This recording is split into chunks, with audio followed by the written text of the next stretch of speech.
How do you start solving inequalities in algebra? Have you ever wondered how to tackle inequalities in algebra? It might seem tricky at first, but I promise it can be straightforward.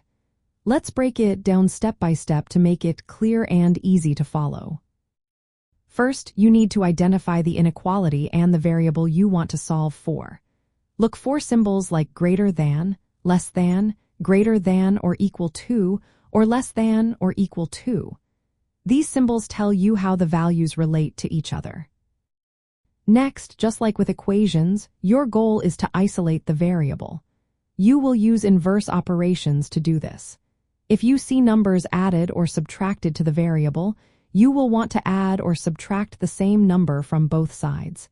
This keeps the equation balanced. If your variable is multiplied or divided by a positive number, you will perform the opposite operation on both sides. For example, if you have to times the variable, you will divide both sides by 2 to isolate it. Now, here comes an important point. If you multiply or divide both sides by a negative number, you must reverse the direction of the inequality symbol.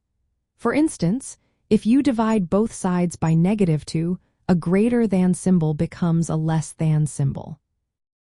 As you simplify, keep working step by step until the variable is alone on one side of the inequality.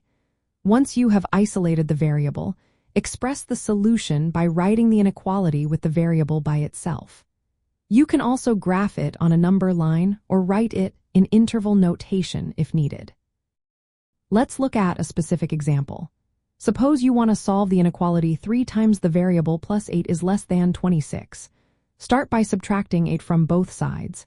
This gives you 3 times the variable is less than 18. Next, divide both sides by 3. Since 3 is positive, the inequality stays the same. You will find that the variable is less than 6. Now let's consider another example. If you have -2 times the variable greater than 4, divide both sides by -2. Remember to reverse the inequality symbol.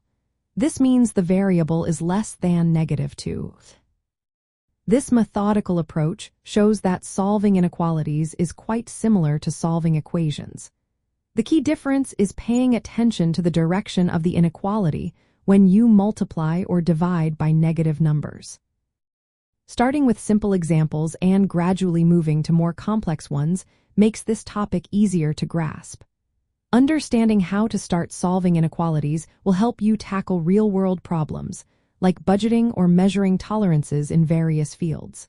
So, take your time, practice, and soon you will feel confident in solving inequalities in algebra.